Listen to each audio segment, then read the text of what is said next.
네, 오늘 새벽 종로구에 있는 고시원에서 불이 나 7명의 목숨을 앗아갔습니다. 스프링클러 같은 소방장치가 제대로 설치돼 있지 않아 피해가 커졌습니다. 먼저 하예빈 기자 리포트 보시고 현장 취재 기자 연결해 자세히 전해드리겠습니다. 고시원 창문 밖으로 불길이 솟구치고 검은 연기가 하늘을 덮습니다. 사람들이 부축을 받으며 다급하게 건물에서 빠져나오고 어깨에 붕대를 감은 남성은 입구에서 당황한 듯 서성입니다.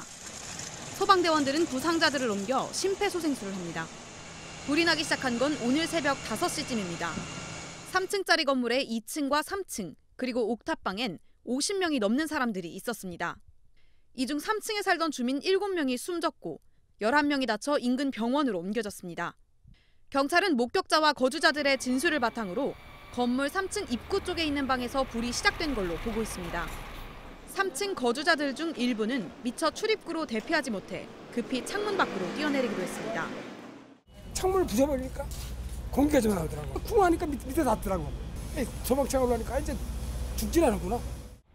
경찰과 소방당국은 낡은 고시원 건물에 스프링클러 등이 설치돼 있지 않아 피해가 컸던 걸로 보고 있습니다. JTBC 하혜빈입니다. 네, 불은 고시원 3층 전기난로에서 시작된 걸로 현재 추정되고 있습니다.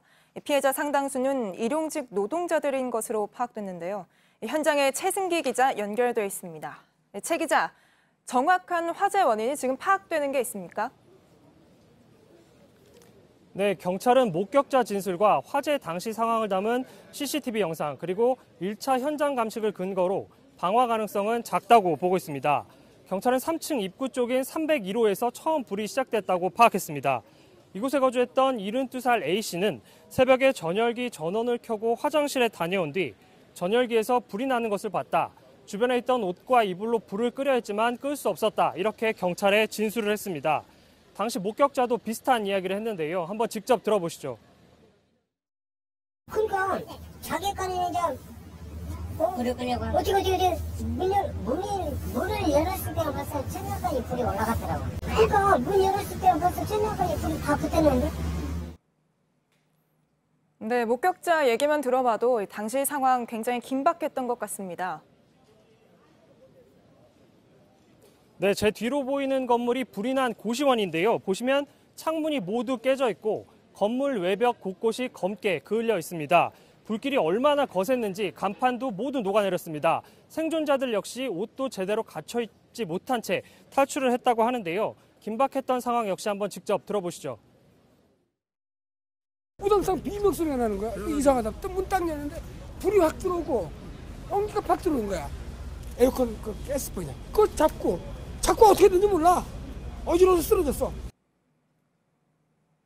네, 이게 불이 난 곳이 사실 고시원인데 피해자 상당수는 일용직 노동자들이었다면서요? 네, 그렇습니다. 경찰은 지문 등을 통해 사망자 7명의 신원을 모두 확인했습니다. 국내에 거주하던 일본인 1명을 포함해 주로 50대에서 70대 피해자가 많았습니다. 대부분 일용직 노동자였는데요. 새벽 시간대인데다가 비가 온 뒤라 일을 나가지 않는 노동자들이 많아 피해가 컸습니다.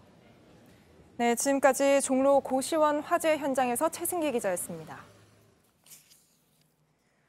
네, 오늘 화재가 난 고시원은 1.5평짜리 방이 한 층에 24개씩 붙어 있고 복도는 2사람이 함께 지나가지 못할 정도로 좁았습니다. 문제는 이곳만 그런 게 아니라는 겁니다. 예전에 지은 고시원들은 대부분 비슷한 구조를 하고 있어서 불이 나면 대형 인명피해로 이어질 수 있습니다. 서효정 기자입니다. 방문을 열면 마주보는 벽에 문이 닿을 것 같습니다. 좁은 복도에 방이 빼곡히 들어차 있습니다. 가격은 23에서 25만 원. 한 층에 지금 몇 분 계신 거예요? 네 명이서 탔습니다. 문과 벽은 나무 합판으로 돼 있어 불이 붙으면 빠르게 번질 수밖에 없습니다. 다른 고시원들의 모습도 오늘 화재가 난 곳과 크게 다르지 않아 보였습니다. 불이 난 고시원에선 한 층에 26명이 모여 살았습니다. 그냥 침대 하나에다가 그냥 조금 공간이 있고 그 정도예요.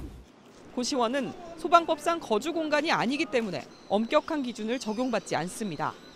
과거 고시생들을 위해 만들어진 공간이었는데 좁은 방에 많은 인원을 수용해 월세를 벌 수 있어 우후죽순 생겨났습니다.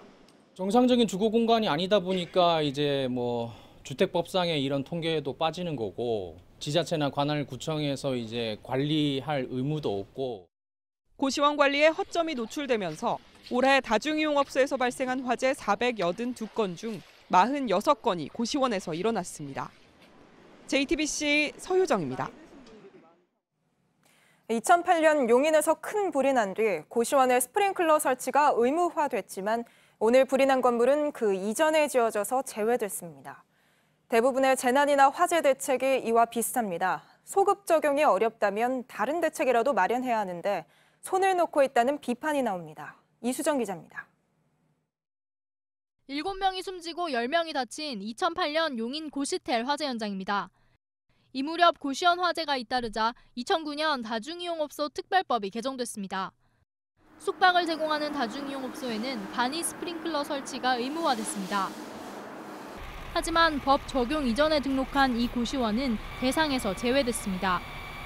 이후에도 몇 차례 소방 관련법이 강화됐지만 법 시행 이후 짓거나 등록한 건물에만 적용돼 노후 건물은 번번이 사각지대에 놓였습니다. 고시원뿐 아닙니다. 2015년 의정부 아파트 화재 이후 6층 이상 건물에 드라이비트를 쓰지 못하도록 소방법이 개정됐지만 지난해 불이 난 제천 스포츠센터는 2012년 지어져 빠졌습니다. 경주와 포항 지진 이후 고층 건물 내진 기준이 강화됐지만 이 역시 신축 건물만 의무 적용됩니다. 법 소급 적용이 쉽지 않다면 평소 꼼꼼한 점검과 관리가 동반됐어야 하는데 그렇지 못했습니다. 행정안전부가 올해 국가안전대진단을 실시했지만 이번에 불이 난 고시원은 숙박업소로 등록되지 않았다는 이유로 점검 대상에서 빠졌습니다. 해외에서는 노후 건물의 화재 보험료를 높게 책정하는 등의 방식으로 건물 관리를 유도하고 있습니다. JTBC 이수정입니다.